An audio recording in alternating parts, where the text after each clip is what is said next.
Today on the Best of Bias podcast, we're talking about sports, all right?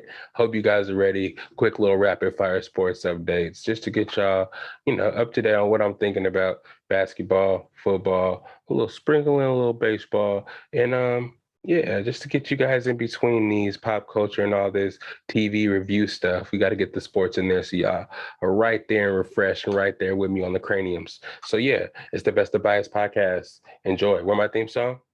It's the best of bias. You need the earful, you should try us. From pop culture to the movies to Unitas. It's the best of bias. The best of bias. Yeah, it's the best of bias.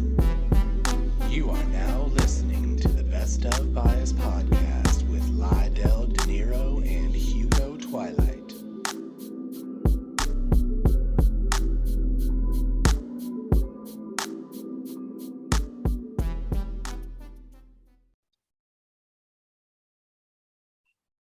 What's up, everybody? It's your boy Lydell Dinero, and it's time. Let me fix this up real quick for another episode of the Best of Bias podcast. You know what I mean? It's your boy Lydell Dinero here, solo dolo today. As you can see, it's just me and the aesthetics today. Don't mind the TV in the back; ain't got nothing on it. It's just chilling. If you're listening by audio, you don't see the aesthetics, but it's growing. Thanks to y'all. If y'all got OCD, don't mind the drawer back there. But yeah, man, I came today to talk to y'all a little bit about some sports and stuff. Quick little update. It'll be a little rapid fire today. Just to keep y'all up to date on what's going on, let y'all know I know what's going on, bringing that bias. And, I'm not going to forget the roots of where it all came from. It's the sports, man. That's really dear to my heart. And, I'm going to bring that shit to y'all so y'all can stay informed, and y'all need to stay informed because shit's going down. Football season's right around the corner. Opening day is coming. Think September 9th, if I'm not mistaken. The Bucs, my Bucs take on the Cowboys, you know what I mean? So we'll get into all that on this episode of the Best of Bias, believe me. But like I said, I'm not going to spend too much time because you know how I can get really into each of these topics and just talk about it for days and days and days and days and days and days. And I ain't really got that much time tonight. But I'm going to give it to you raw, give it to you how you like it, and I'm going to do what I can. Starting with the NBA, man. Summer League. It's over now. The rookies from this year's NBA went out there and showed what they got, and we got to see a lot of the future crop of NBA players that will be coming in and, holding it down and taking the torch from the older guys after a while. But Summer League has grown into this thing. Back in the day, the rookies didn't really play that much. But now the high profile rookies actually want to go out there and play and show what they got because it's their first chance to get on TV and show what they really got besides college, you know what I mean? And you get to play against the best. Well, I wouldn't say the best, but, the best that got drafted, because only so many people get drafted. So to go out there and play on TV in Vegas against the new crop of NBA talent and show your talent and everybody get to know you a little bit early, right after basketball season's over, yeah. It's prime time stuff. So I just wanted to take a little bit of time to highlight some of the players. Let me start with the Nuggets first. We thought we were going to go in there and run shit with our team because we have a bunch of players that have been on our bench and we didn't really, play them that much, the young guys. And we thought when they went to Summer League, they would have their time to shine. The people I'm talking about, Bol, he's been on the Nuggets for going on 3 years now. If you didn't know how the Nuggets rock, if they're a high profile player, that injury history, they're going to make sure you have time to heal. Even if you're high profile, you're going to sit on that bench until you're fully healthy and, ready to showcase those talents. Bol is one of those guys. He injured his foot in college. He went to Oregon, of course. You already know how that goes. I ain't even got to tell you. He injured his foot like in the 9th game. And he just sat the rest of the season and kind of went to the NBA, obviously, after that. The Nuggets ended up picking him up, obviously a steal because he's a high-quality NBA talent out of high school. He's like one of the top prospects. So obviously, he's the son of Manute Bull, who was a legend in the NBA. So he had that lineage already. And in high school, he was, dunking on everybody. He was like best friends with like Shaq's son and stuff like that. So everybody kind of knew who he was. But after that injury, the Nuggets have been really playing it safe with him. He hasn't really had his time to shine yet. They give him that same 3-year plan that they gave Michael Porter Jr. That's my opinion. Michael Porter Jr. had that back injury after being projected the #1 pick coming out of high school, and he dropped to us at pick, I think it's 14, I believe, or something like that. And we held him out of the games for a couple of seasons. First 2 seasons. First season, of course, he sat the whole season. Second season, we got him in here and there. This third season, he really got to get his feet wet and show what he really got, showing that his back was fully healthy. He had one game, he scored like 23 points or 30 points in the first half or something like that. And this is really his first year of getting really big minutes. So it's all about growth with him. And Bol, I feel like, is on the same trajectory to get bigger and better. Everybody knows what kind of talent he is at 7'2", can dribble, can shoot. He lives on the perimeter. This generation's big man loves to stay at the perimeter now and doesn't really like to, stay down low. They're not really the Shaqs, the Hakeems, and the Kareems of old age. They kind of like to shoot and stuff like that. So it's an interesting process. But anyways, told you I can rant for a long time on this shit. But they thought the Nuggets squad for the Summer League was going to run through everybody. We just drafted Bones Highland at number 24 in the draft. It was a steal from VCU in my eyes. Has unlimited range. If you haven't seen who Bones Highland is, his name is Nashawn Highland. Go look him up. His highlights are incredible. He has that Dame Lillard, Steph Curry type range. I mean, I might be putting a little sauce on it because he is a rookie, but if you see the videos and his highlights, you would think that he has that same range already. But he was on our summer league team. Marcus Howard, coming out of, I think he went to Missouri or something like that, was one of the NCAA's most efficient shooters 2 years ago in the NCAA. We had Zeke Najee, excuse me, I said Najee Harris. Yeah, Najee Harris is on the Pittsburgh Steelers. But we had Zeke Najee out of Arizona, who he's in the second year, who we had high hopes for. 7-foot center who can stretch 5 as well. So high hopes for him. And a lot of other people. We had Jimmer, there was a word we're going to sign Jimmer Fredette to the Summer League for our team. There's a lot of hype behind the Nuggets team, but then after a while, stuff started falling apart. Jimmer pulled out due to unknown causes. Could have been the COVID, who knows? He was in China for a while, playing overseas. So I don't know if he had trouble getting back into the United States because of the COVID restrictions, or was he sick? I don't really know what's going on there. But it ended up happening that before the Nuggets got to Vegas anyways, a lot of their practices and games had to be canceled due to COVID protocols anyways. I think somebody got sick on the team, causing them to have to sit out in quarantine for a while. So we already came into the summer league kind of down with no practices because we had to be out of the facilities for health and safety protocols. So they kind of started bad. It didn't really catch fire until the last 2 games. And I think the summer league is only 4 games in a mini tournament anyways. And the best record meets up in the championship. So there was not enough time for, the time to actually meld together and actually win the summer league championship. Bones Highlands had a couple of highlight games. He had 28 in one of the games, 21 in one of the games with 5 3-pointers. If you watch the highlights of those games, shit's crazy. He's doing stuff that we hope he does in the regular season in Summer League. Bol was actually playing out there first couple of Summer League games when some of the players were out for health and safety protocols. He's out there hitting a couple threes, scoring a bunch of points, man. He's actually showcasing his talents. It's word that he wants to get traded and he wants to get to another team so he gets more playing time anyway. So I think he was using that Summer League as his audition for other teams to, be like, come get me type games. So I don't know about all that, but I'm just gonna go through a couple of people that were balling out in Summer League this year, starting with my boy Chris Duarte, an Oregon boy, 23-year-old, He's played on our team for a while. He transferred there. I think he's from Puerto Rico or something like that. I'm not too sure. That's my boy, but don't quote me on that. He averaged 18 points in the summer league with the Indiana Pacers. He was I think he was drafted at number 7 to the Indiana Pacers. So he was really getting off. He has a quick twitch dribble. If you watch him at Oregon, he's not afraid of any shots. He can step it up in game time when you need him. I think he's already ready to play in the NBA now. Because like I said, he has played in the NCAA for, I think may have been played for 4 years. He's 23 years old. I think he's mature enough to go out there and play and contribute for the Pacers, day one, in my opinion. I don't know, I might be biased, but what's this podcast called, man? If I wasn't biased, why would I even say that shit? Next on the list, we have Jalen Green, of course. This boy has been talking heck a mess. He's had a chip on his shoulder from not getting drafted number 1.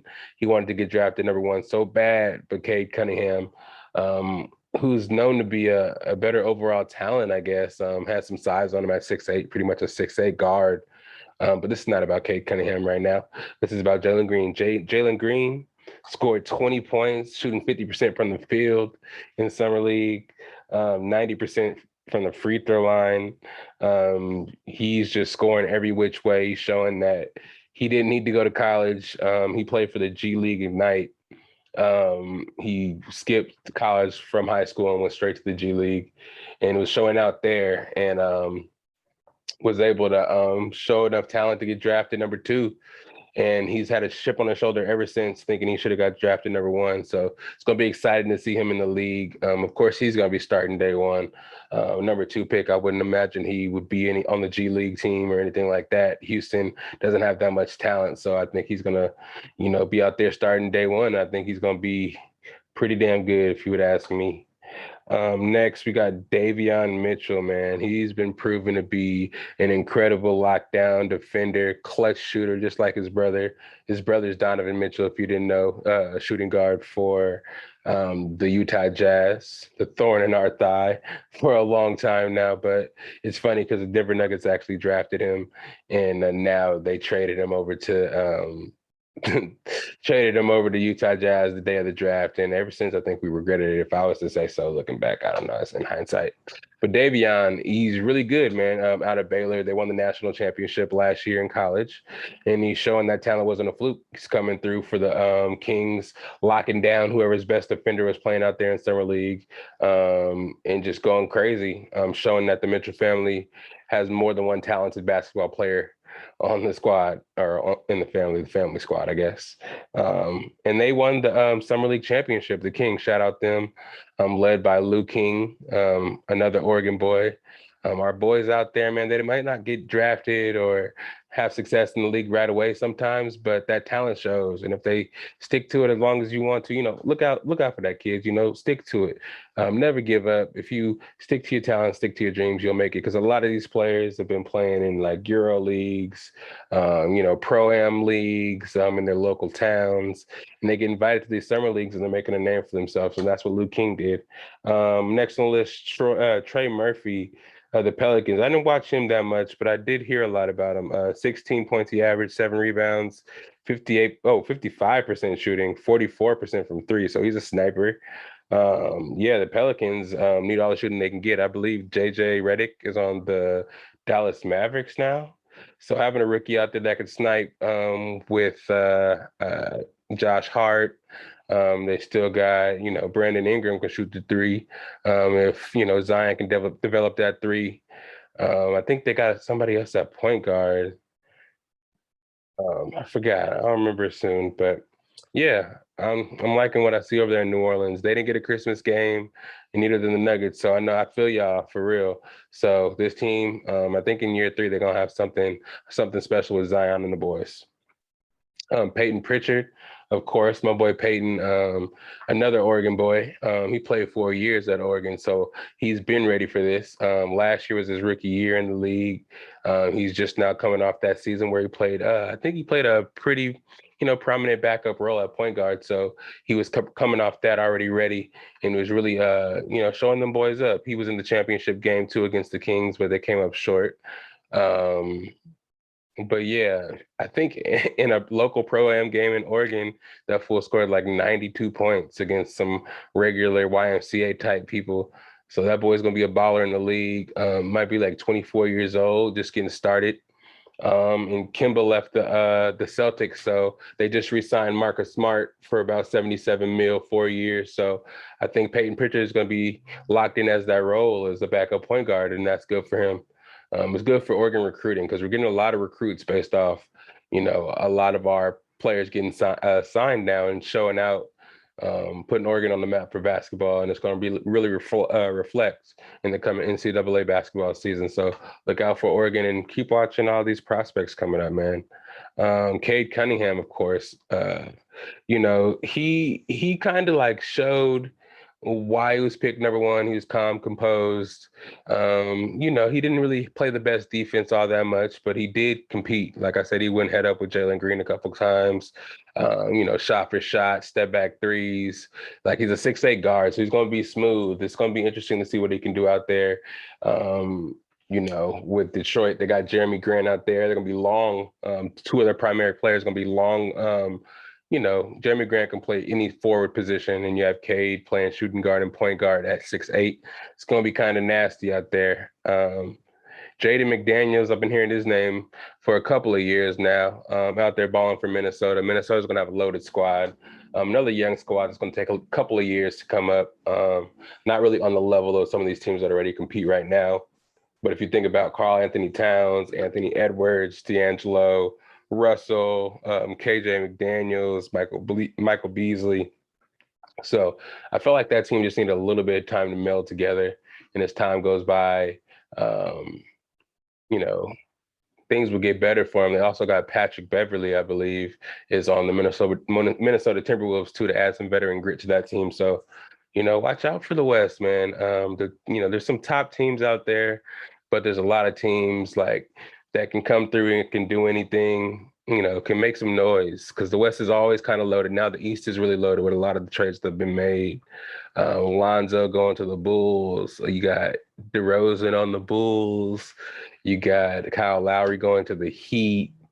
There's a lot of movement. It's going to make the top of the East a little more congested than it's been in a lot of these past years. It's not going to just be the Bucs and the Bucs, Heat, and Brooklyn Nets. Now there's going to the Heat just got better with adding Kyle Lowry, but the fact that Chicago got better, hopefully some of these other teams that are lower in the East, maybe Orlando has something with drafting Jalen Suggs. Maybe it'll turn out to be something crazy for them. Even though they have a lot of guards, they have Cole Anthony, Markelle Fultz, they got Jalen Suggs. And they have some awkwardly tall guys, Mo Bamba, Jonathan Isaac, just like a slew of talent. Maybe they can make some trades. They got Gary Harris, my boy over there. I forgot we made a trade. That's how we got Aaron Gordon. So they have a bunch of guards, a bunch of tall guys. Maybe they can make it work this year and compete in the West. But you already know how the West is coming. Oh yeah, I can't forget about Philadelphia. They just gave Joel Embiid the Supermax. I think 270 mil. You know what I mean? Which is kind of risky. I think it's like 5 years, 270 mil. Could be 207. I'm a little dyslexic sometimes, so I can get my numbers mixed up. But pretty much it's the Supermax for them. They're putting their trust in the big guy, though he's not been, healthy. He's been injured a lot of his career. They put a lot of their trust in him. I think they're kind of showing that they're putting their trust in him. They're going to move on from Ben Simmons and kind of, build around him. Some say they might get Dame Lillard, trying to move that trade. Some say they might actually move McCollum. Now some of this stuff about the podcast that came out with Draymond Green and Kevin Durant, with Kevin Durant talking mess. They were actually on a podcast, Draymond Green's podcast, and talking about, the time where they're playing the Clippers, and they got into that argument, and Draymond called KD a bitch or whatever. And they kind of talked about how that caused Kevin Durant leaving the Warriors and going to head out and finding his own team in Brooklyn. But they're talking about it in a candid way, kind of saying that it was Bob Myers, the president of basketball operations, I think, or general manager, one of those, and Steve Kerr, the head coach's fault for not, stepping in and intervening in the situation and letting it boil over to what it was, you know what I mean? And kind of blaming them and kind of talking mess, kind of candidly, in a weird way, knowing Draymond Green was still on the team. So it kind of caused people to kind of speculate maybe Draymond Green was actually going to get traded, and this is the way of kind of letting it all go and kind of letting his grievances be known without actually telling people he's been traded. That's some speculation some people are putting out there. Maybe he goes to Portland and plays with Dame. Get some more people because Chauncey Billups is the head coach over there now. So you never know what's going to happen over there. There's rumors Dame wanted to be traded, but I think he's going to stay and play it out in Portland. And I think that would be kind of good for him if they got somebody gritty like Draymond Green that's ready to compete, and get some other stars around him. If they trade CJ McCollum, maybe can get some assets for that too. Because I don't know, Dame might be changing his mind. People, right when offseason started, thought he wanted to go to the Lakers or the Warriors and get something going like that because he was tired of losing in Portland. But I think he might stay and try to do something over there, and watch out for some sneaky trades might be going their way. This just because right when free agency started, people didn't make big moves. Watch out for these trades happening late in the regular season because it's already started in October. So basketball is coming back before you know it. But yeah, Luka I think Luka's going to get the Supermax as well. I can't get through this basketball talk without mentioning that. He's like 22 years old. He's about to get that $270 million Supermax. It's crazy out there, kids. Like I said, stick to those dreams, man, because you can make it work. You can make anything turn into anything. You can manifest anything with one of these. Just use your brain, your willpower, and prayer, and you'll get there. You know what I mean? Dallas might be contenders too. I don't know if Porzingis is going to make it as their center. They might make a trade to get somebody over there to match up with Doncic to make their team a little bit better. Porzingis is another one of those 7'2" centers who don't want to play inside, don't want to bang. And with centers like Embiid, Jokic, Gobert, he's going to have to bang. Now DeAndre Ayton, he's going to have to bang down there and get some points down there rather than shooting threes from half court and playing like the big guy he is. So that's going to be very interesting to watch. And the Suns as well, they just re-signed Chris Paul to a lucrative contract to be their point guard for a while and try to run it back from last year. So, and of course you guys heard about LeBron James going and recruiting everybody in the NBA. Malik Monk's over there with the Lakers now.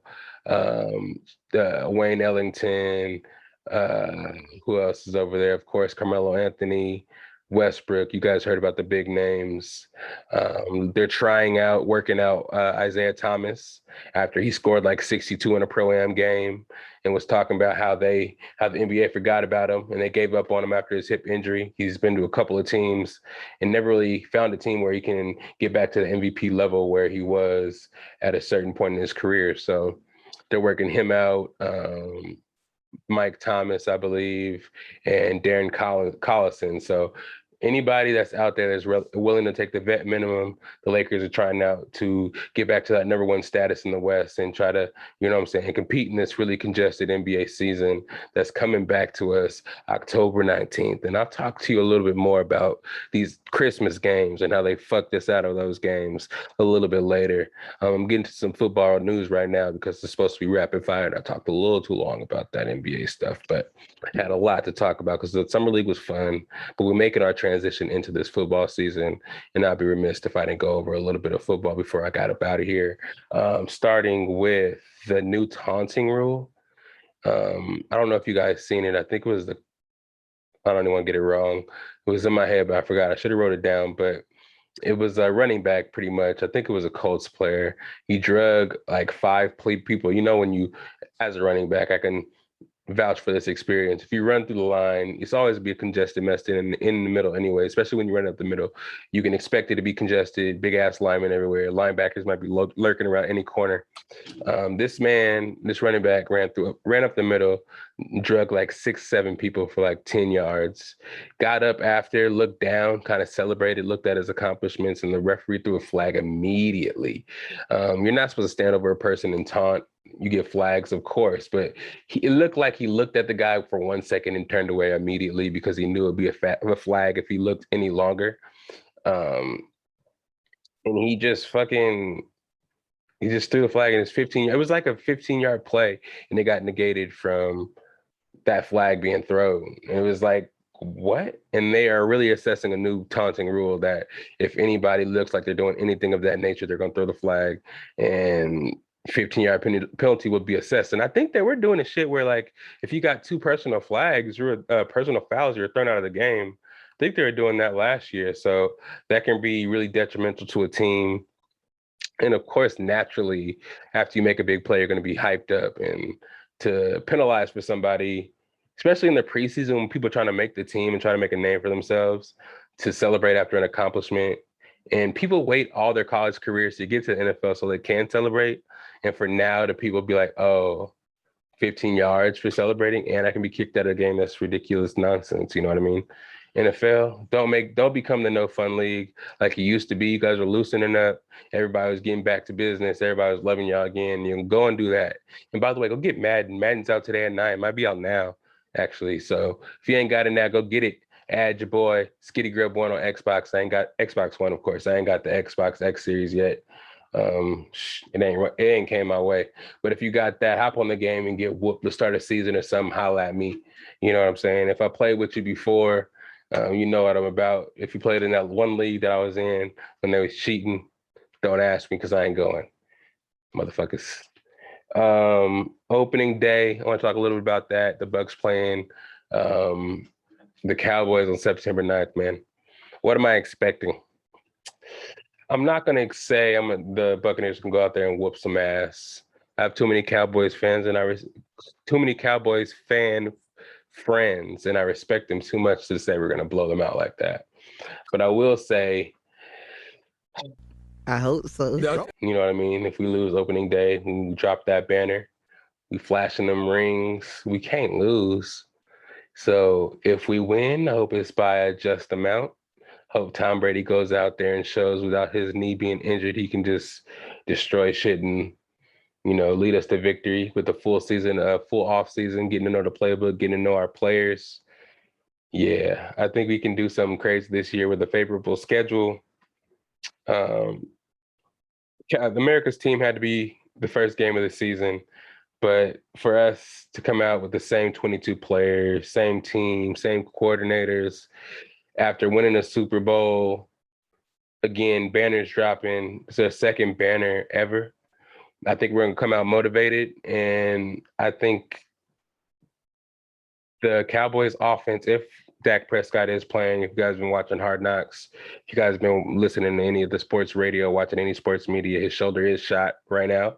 Got a second MRI, and he's not throwing. He's not playing in the preseason at all, and everybody's clamoring to see him in preseason because he needs that live action coming off already an ankle injury.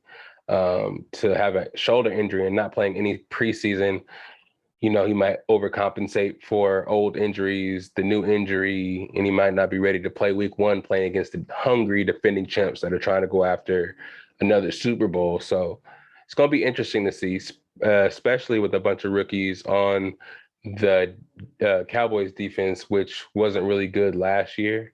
And it's going to be the first game of the season. So who knows what's going to happen, but I'm hoping that our offense can just roll over their defense, their new defense, with OJ Howard coming back, the addition of Gio Bernard, AB being fully healthy and being there for the full season with all the weapons we already have, Mike Evans, Chris Godwin, Ronald Jones, Leonard Fournette, Scotty Miller, Cameron Brate, Rob Gronkowski. It's a lot of the firepower on offense. Our offensive line coming back fully healthy. I'm ready for year 2. Defense, I could go over all the defense. They're ready to, you know, come back and show that last year wasn't a fluke. Linebackers out there getting it in. They're already fighting that practice. I don't know why they do joint practices anyways, but we had practice with the Titans today. Punches were thrown. AB took some DB's helmet off and punched him in the face square. It's crazy. I heard there was 5 fights at that practice. Joint practices don't make any sense to me. Why have them? There's fights at the Rams and Raiders practice. There's a brawl within practice. It's definitely part of football, especially in practices, training camps, to fight with your own team. But once you add other teams to it, it just gets kind of crazy, especially when helmets come off. People can really get hurt. and there's some big human beings out there, and you don't want to get in the middle of that, But I'm hoping we come out opening day and just go 1-0. I wish the Cowboys well. I'm not hoping that Dak doesn't play. I'm just hoping that everybody stays healthy. We get through the season. If I have Zeke on my team, on my fantasy team, I hope he scores at least 2 touchdowns. It's going to be a lot of points on the board, but I just hope we score more than them. I feel like that's a nice way to say that. What else we got on the docket? Yeah, man, I'm just going to leave it at that for now. Just a quick sports update, what I think is going to go on. Fantasy football. Hope everybody's ready for that season. Best of Bias Invitational.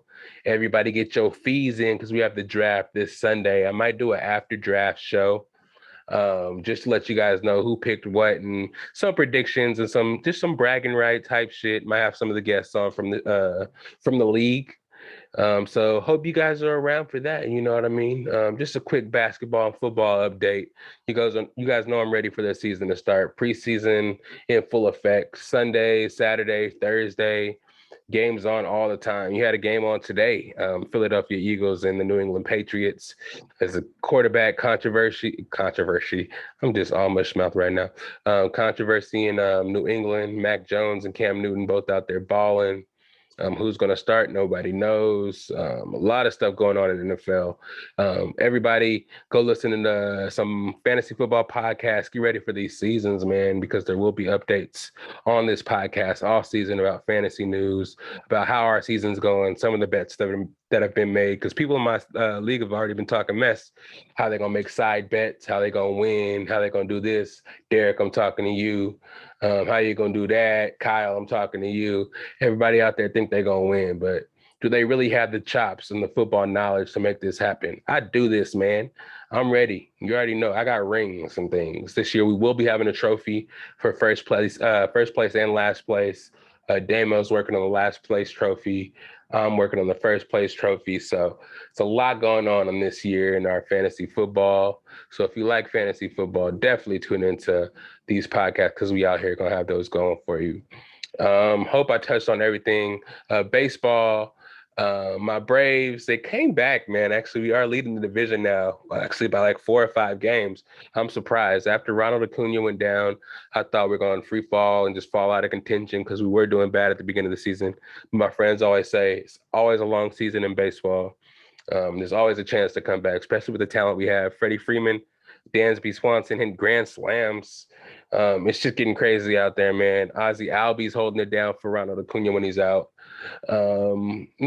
We have some feet to stand on right now. If we can keep this up and cruise into the playoffs, we need some revenge over the Dodgers.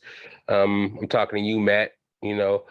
Got some revenge to get on y'all. I saw you was at a game today, looking at some replica rings. I think you got a replica ring for going to the game. That's pretty tight. You need to get me a ring. But yeah, some boxing matches. I think Pacquiao fights this weekend, so y'all tune into that. Pacquiao's fighting not Errol Spence. We talked about it last week. You know who he's fighting. But that fight is this weekend. I guess they moved it up since he's not fighting Errol Spence. They don't have to have the fight on the 28th. So if you're, not busy drafting, tune into that as well. But yeah, that was my quick little sports take with y'all, man. I hope y'all enjoyed it. This is time where I let you guys know where to find me. You know where to find me at. Besides in this beautiful aesthetic studio, it's your boy SAC_Lydell on the Snap. Oh, no, actually, that's Instagram. And then Patrick_Lydell on the Snapchat. Of course, you can find the podcast on bestofbias.com. For all the episodes. If you don't have any subscriptions to any podcast platforms, if you don't have YouTube, just go onto the website. You can find us there. And of course, you can find every video on YouTube, live and direct, chopped up, edited by AKA. Big things coming from us, man. We're thinking of creating some stuff that you guys might be surprised and might be excited about. We'll be dropping that on you soon, dropping that on your head tops. Anime Kumite is always coming soon. We need judges, man. If you want to judge Anime Kumite, where we take our anime characters and put them against somebody in superhero, video games, cartoons, or something like that, and have them battle it out, let us know. We need judges all the time. Hit me up in the DMs, comment on the YouTube. Of course, you can find us on YouTube, Best of Bias. Everything's under there. Comment, subscribe, and all that jazz. But yeah, man, thank y'all for joining me, and best of luck this season.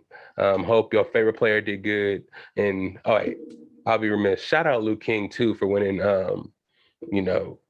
Summer League Championship MVP, because I got to show that Oregon love.